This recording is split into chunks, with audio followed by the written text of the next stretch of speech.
14 फरवरी 2025 को शाम 6 बजे ओडिशा के KIIT यूनिवर्सिटी में सालाना उत्सव की शुरुआत हुई।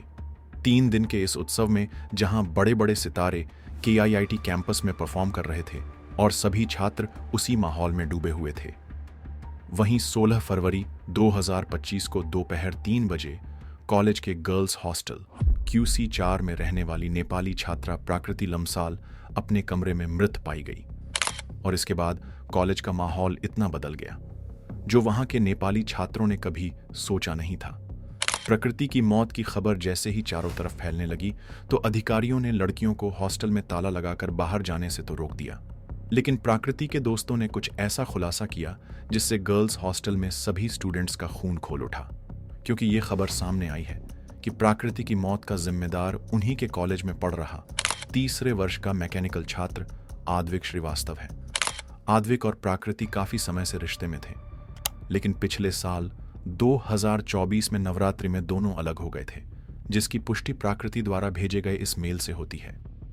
दोनों के बीच ब्रेकअप कुछ महीने पहले ही हुआ था, लेकिन प्राकृति ने 4 हफ्ते पहले IRO ऑफिस में आद्विक के खिलाफ उत्पीड़न की शिकायत दर्ज कराई थी। IRO का मतलब है अंतर्राष्ट्रीय संबंध कार्यालय, जो अंतर्राष्ट्रीय छात्रों के लिए संपर्क का पहला बिंदु है, जहां वो किसी भी प्रकार की समस्या उनको बता सकते हैं। और यहां हम किसी छोटे कॉलेज की बात नहीं कर रहे हैं, हम बात कर रहे हैं Kalinga institute of industrial technology की, जो कई प्रतिष्ठित अंतर्राष्ट्रीय संगठनों का सदस्य है, जहां 65 देशों से हजारों छात्र पढ़ने आते हैं। यही कारण है कि सभी को लगा कि कॉलेज की छवि बचाने के लिए IRO ने कोई कठोर कार्रवाई नहीं की, क्योंकि अगर ऐसा किया गया होता तो आज प्रकृति जीवित होती। इस बात का गुस्सा वहां के छात्रों में फूट पड़ा और उन्होंने IRO अधिकारी गौतम नाइक से भिड़ गए और सच्चाई जानने की कोशिश की। 4 हफ्ते पहले इधर एक कंप्लेन हुआ, उस लड़की ने बोला कि उस लड़के ने मुझे परेशान किया, वो मुझे हाथ लगाता है, मैनिपुलेट करता है, मुझे पैसा देता है। उनकी शिकायत थी कि प्रकृति की शिकायत पर आरोपी के माता पिता को क्यों नहीं सूचित किया गया और न ही कोई लिखित कार्रवाई की गई। इसी बीच खबर आती है कि आद्विक भुवनेश्वर से फ्लाइट बुक करके भागने की फिराक में है, और इसी सूचना के आधार पर पुलिस की एक टीम आद्विक को एयरपोर्ट से गिरफ्तार कर लेती है। गौर करने वाली बात यह है कि आद्विक को मिले बोर्डिंग पास में बुकिंग का समय 16 फरवरी दोपहर 1:47 लिखा है, यानी प्राकृति की लाश मिलने से करीब सवा घंटे पहले आद्विक ने फ्लाइट बुक कराई थी। प्राकृति के माता पिता ने बताया कि आखिरी बार उनकी बेटी से उस दिन दोपहर 2:30 बजे बात हुई थी और वह किसी बात को लेकर चिंतित नहीं थी। इस घटना की चश्मदीद छात्राएं बताती हैं कि जिस अवस्था में प्राकृति का शव मिला है, उससे एक हद तक यह स्पष्ट है कि यह एक योजनाबद्ध हत्या है। इन सब बातों से कॉलेज की छात्राओं को लगा कि प्रकृति की मौत एक बड़ी साजिश का हिस्सा है, जिसे कॉलेज प्रशासन दबाने की कोशिश कर रहा है, क्योंकि लखनऊ में रहने वाले आद्विक श्रीवास्तव एक अमीर और मजबूत राजनीतिक पृष्ठभूमि वाले परिवार से ताल्लुक रखते हैं। वह एक ऐसा भ्रष्ट अमीर आदमी है जिसके लिए कॉलेज एक शिक्षण संस्थान नहीं, बल्कि शराब, पार्टियां और मनचाहे अय्याशी को अंजाम देता है। इसकी 2 मिनट 33 सेकंड की रिकॉर्डिंग है, जिसमें यह बहुत ही गंदी गंदी गालियां देते हुए प्राकृति से बात करता है। सर मेरे मुंह मत लग, मत सच बताना, कुछ उल्टा सीधा कर दूंगा। पूरा दिन शांति से रहा था, खाली जब आती चली आती है। मेरी मैंने स्टार्ट किया सर, माफी मांग प्रकृति, मेरे मुंह मत लग से। मुझे कुछ माफ कर दो। बोल चेक से बड़ा मुंह चलता तेरे की तरह। आद्विक के दोस्त का भी एक ऑडियो मिला है, जिसमें यह साफ होता है कि प्रकृति और आद्विक के बीच रिश्ता कितना टॉक्सिक और अब्यूजिव रिलेशनशिप में थी। We tried to stop the girl, we went and spoke, and then again she got back with him. Then he manipulated her not to be friends with us anymore. So she it was all a scheme and we don't know about the scheme. And then he broke her nose also last year. We tried to complain, we went everywhere, but nothing happened. And I was friends with the girl also. Police ने body को postmortem के लिए भेज के आद्विक को arrest भी कर लिया था, लेकिन इसके बावजूद हालात और बिगड़ने वाले थे, क्योंकि सच छुपाने के लिए कॉलेज एडमिनिस्ट्रेटर जो खेल रच रहा था, वो वहां के छात्रों को साफ नजर आ रहा था, और इसी वजह से उन्होंने इन्वेस्टिगेशन में सच और ट्रांसपेरेंसी की मांग शुरू की, जिसके चलते उसी दिन शाम को वाइस चांसलर ने छात्रों को ऑडिटोरियम में बुलाकर समझाने की कोशिश की। जो भी इंसिडेंट्स से रिलेटेड जो भी एविडेंस होंगे, चाहे रूम का कोई चीजें होंगी, चाहे वो किसी भी तरह का डिजिटल डिवाइस है या किसी भी तरह का कोई पेपर वर्क है या कोई भी चीजें, वो उसी तरह से हम लोग हैंडओवर करेंगे और ये सभी लोग का दायित्व है। आप लोगों से हाथ जोड़ के विनती है कि आप लोग इस बात को इस तरह से ना करें। लेकिन छात्रों के बीच ये बात फैल रही थी कि क्राइम सीन के साथ छेड़छाड़ की गई है, क्योंकि पुलिस के आने से पहले ही वार्डन ने बॉडी को किम्स अस्पताल भेज दिया था, जो कि उनके विश्वविद्यालय का ही हिस्सा है, और इस सब की गवाह उस समय वहां मौजूद छात्राएं थीं। इतना ही नहीं, न तो कॉलेज स्टाफ ने तुरंत पुलिस को सूचना दी, न ही प्राकृति के परिवार वालों को। उल्टा सबूत मिटाने के लिए प्राकृति का फोन, लैपटॉप और डायरी वहां से हटा दी गई। इसलिए जब पुलिस वहां पहुंची तो छात्रों ने पुलिस से क्राइम सीन खोलकर प्राकृति का लैपटॉप, फोन और डायरी दिखाने को कहा, जिसके बाद पुलिस का जवाब उन्हें असंतोषजनक लगा। बच चुके। सुबह हमारा साइंटिफिक टीम आएगा, साइंटिफिक टीम, फोटोग्राफर्स, उसके सामने हमारा रूम को आप देख सकते हैं। अभी रूम नहीं खोल सकते हैं। छात्र आश्वासन चाहते थे कि अगर क्राइम सीन से कोई छेड़खानी नहीं की गई है तो कोई एक छात्र कमरा खोलकर प्रकृति का फोन और लैपटॉप दिखाए। They are lying. They are lying. They are lying. They are changing their points every second. उनकी ये डिमांड इसलिए थी क्योंकि गर्ल्स हॉस्टल की वार्डन ने हॉस्टल की लड़कियों के सामने पुलिस से कहा था कि कमरे में कोई फोन नहीं है। पुलिस का हर शब्द झूठ और लीपापोती लग रहा था, क्योंकि जिस फोरेंसिक टीम की बात पुलिस कर रही थी उसके आने तक उसे अनिवार्य प्रक्रिया के तहत सील नहीं किया गया था। Police are lying with us. They are changing every lines. They are changing every statements. Please help us, Indians. छात्रों को लगा कि यह मामला भी अर्जी कर की तरह दबा दिया जाएगा, क्योंकि यहां भी वही पैटर्न साफ नजर आ रहा था। इसलिए प्रकृति को न्याय दिलाने के लिए छात्रों ने विरोध प्रदर्शन शुरू कर दिया। जब पूरी रात विरोध प्रदर्शन जारी रहा तो छात्रों को शांत करने के लिए कॉलेज के संस्थापक अच्युतानंदा समांता को खुद आना पड़ा। आराम से जाओ बच्चे लोग, आराम से जाओ, ऐसे मत करो। चलो। वह गुहार लगा रहे थे, लेकिन जो छात्र न्याय के लिए जुटे थे वे उन्हें लिए बिना वापस नहीं जाना चाहते थे। इसी बीच बढ़ती भीड़ और दबाव के कारण संस्थापक जमीन पर गिर पड़े। क्या भीड़ का दबाव था या फिर जानबूझकर, ये तो साफ नहीं है, लेकिन इसके बाद का फायदा प्रशासन और फैकल्टी ने पूरी तरह उठाया और स्थिति को और भी ज्यादा खराब कर दिया। कॉलेज के संस्थापक समांता को भगवान की तरह पूजते हैं। ऊपर से आईआईटी के स्टाफ ने यह अफवाह उड़ा दिया कि नेपाली छात्रों ने संस्थापक के साथ मारपीट की है, जिसके बाद सिचुएशन काफी आक्रामक हो गई, जहां एक तरफ कॉलेज के सिक्योरिटी ने विरोध कर रहे सभी पुरुष छात्रों को पीटना शुरू कर दिया। दूसरी तरफ गर्ल्स हॉस्टल की महिला फैकल्टी ने नेपाली छात्राओं को धमकाना शुरू कर दिया। बोलो मत, सामान जल्दी पैक करो, तो पुलिस आके पैक करेगा। सामान पैक करो, यहाँ कोई भी मुझे दिखाई नहीं देना, पुलिस करेगा। जो भी यहाँ दिखाई देगा उसके आगे उसका डिसिप्लिनरी एक्शन लूंगी। लेकिन बात धमकी तक ही नहीं रुकी, क्योंकि इसके बाद उनकी तरफ से आया ये बयान बेहद शर्मनाक था। 40,000 बच्चों को आदमी खिला रहा है, पढ़ा रहा है, फ्री में बिठा के। तुम्हारे कंट्री का उतना बजट होगा, उतना बजट होगा।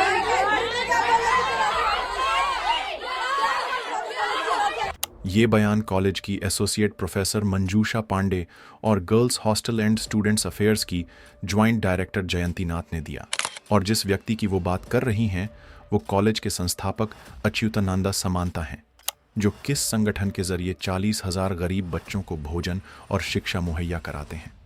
और इसी संदर्भ में इन दोनों ने नेपाली छात्रों के लिए ऐसी बेतुकी टिप्पणी की थी। ये सब 17वीं को सुबह 7 बजे शुरू हुआ था।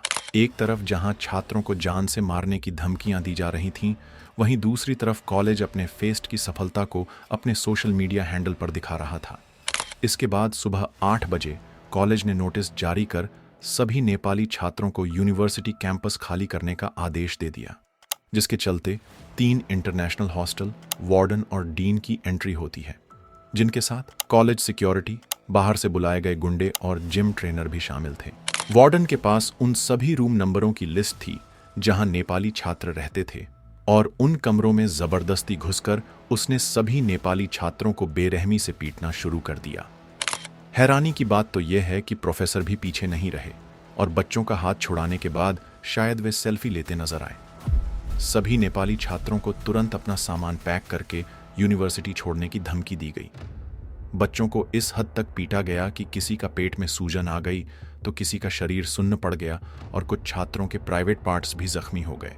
और जब यह सब हो रहा था तब डीन और वार्डन बेशर्मी से देख रहे थे।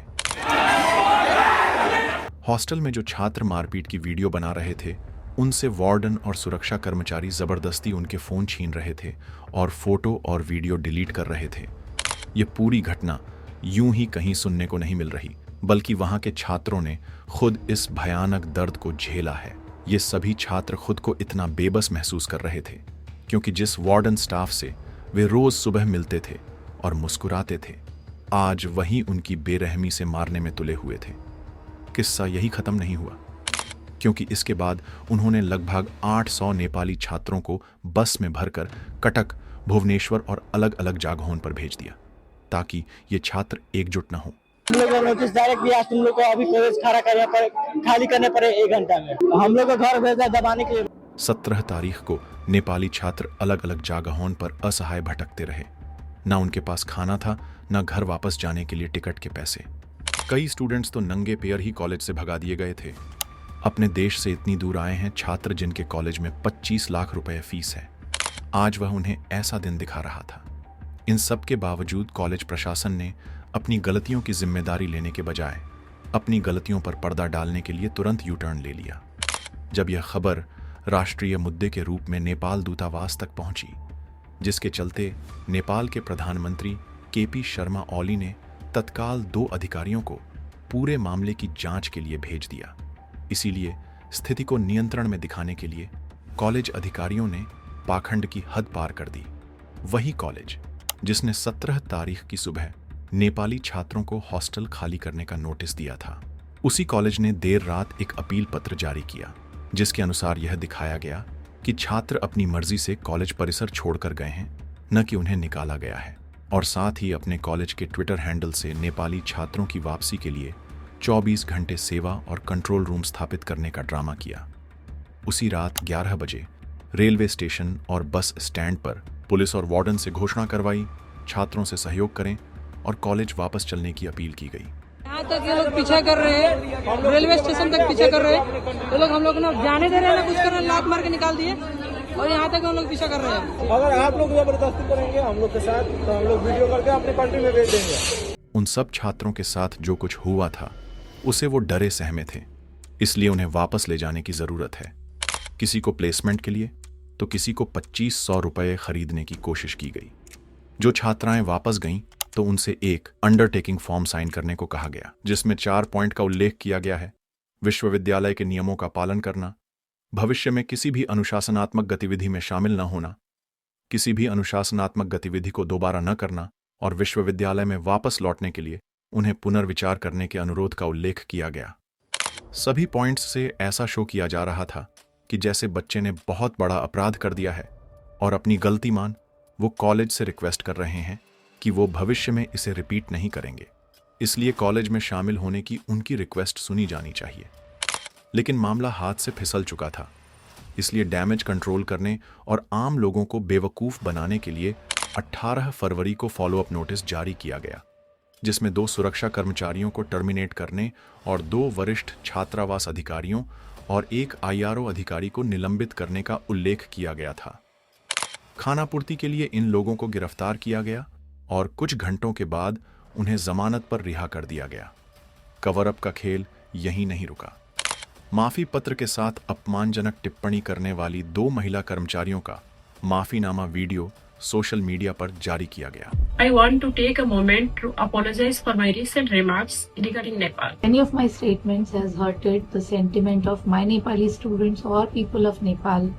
I apologize for it sincerely. गौर करने वाली बात यह रही कि किसी में भी छात्रों के साथ मारपीट की बात नहीं कही गई और न ही किसी तरह की जिम्मेदारी ली गई। हाँ, लेकिन सोशल मीडिया में दिखाने के लिए 2 मिनट का मौन रखने वाली फोटो जरूर डाला गया, जो पूरी तरह से फर्जी, ड्रामा और नकली आंसू बताया। 18 फरवरी की शाम को जब छात्र शांतिपूर्वक विरोध प्रदर्शन कर रहे थे तो स्थानीय पार्टी के कार्यकर्ताओं ने मौके का फायदा उठाकर तोड़फोड़ शुरू कर दी। बोले थे ना कुछ पॉलिटिकल पार्टी का पता नहीं कौन कौन नेता लोग आके हम लोग को ज्वाइन कर लिया था। एकदम से बात करते करते वो लोग क्या किया ना, मतलब किट का आई लव किट बोल के एक बड़ा सा साइन है हम लोग के एकदम मेन गेट पे, उसको गमला मार के तोड़ने लगा। हम लोग इसको बिल्कुल सपोर्ट नहीं करते, इनको हम लोग जानते भी, इन लोग पता नहीं कहाँ से आ गया। इस तोड़फोड़ में भले ही किसी कॉलेज के छात्र का हाथ नहीं था, लेकिन अब इसका इस्तेमाल असली मुद्दे से भटकाने के लिए किया जा सकता है। नेपाली छात्रों ने कुछ कॉलेज अधिकारियों के सामने कुछ मांगे रखी हैं, जिसमें प्रकृति को इंसाफ दिलाने के लिए स्वतंत्र पुलिस जांच और पूरे मामले की जांच, इस लापरवाही के लिए जिम्मेदार IRO अधिकारियों के खिलाफ कार्रवाई, उन पर शारीरिक हमला, भेदभावपूर्ण टिप्पणी की और उनके खिलाफ कानूनी कार्रवाई और CCTV फुटेज जारी करने की मांगें शामिल हैं। हालांकि इसके जवाब में अधिकारियों ने कोई भी रिटर्न देने से इनकार कर दिया है। उल्टा उन्होंने कहा है कि आपका प्लेसमेंट होगा ही नहीं। हम उन सभी छात्रों के आभारी हैं जिनकी आवाज़ दबाई गई और उन्हें कुचलने की तमाम कोशिशें की गईं। इसके बाद भी उन्होंने बिना किसी के डर के पूरा सच हम तक पहुंचाया है, क्योंकि ये सिर्फ एक छात्र की मौत का सवाल नहीं है, बल्कि एक ऐसे सिस्टम का सवाल है जो पैसे, पावर और सियासत के आगे सच को दबा देता है कि IIT जैसा प्रतिष्ठित संस्थान जो पूरी दुनिया में छात्रों की सुरक्षा और शिक्षा का वादा करता है, आज अपने छात्रों का भरोसा तोड़ चुका है। क्या ये IIT है जो कभी अंतर्राष्ट्रीय छात्रों को अपना घर कहता था? क्या ये वही घर है जो अपने छात्रों को रात के अंधेरे में बिना पैसे, बिना खाने और बिना किसी छत के सड़कों पर भटकने के लिए छोड़ देता है? जो कॉलेज उनका दूसरा घर होना चाहिए था, वो उनका सबसे बड़ा दुश्मन बन गया। कुछ छात्रों अभी भी सदमे में हैं। वो समझ नहीं पा रहे हैं कि जो हुआ वो सच था या बुरा सपना। हमें उम्मीद है कि सच से रूबरू होंगे, लेकिन हमें इस बात का डर भी है कि हर कहानी की तरह दुनिया इस विषय को लेकर आगे बढ़ जाएगी। न्यूज़ चैनलों की हेडलाइन बदल जाएगी और हर बार की तरह इस बार भी KIIT अपने ऊपर लगे दाग को मिटा देगा।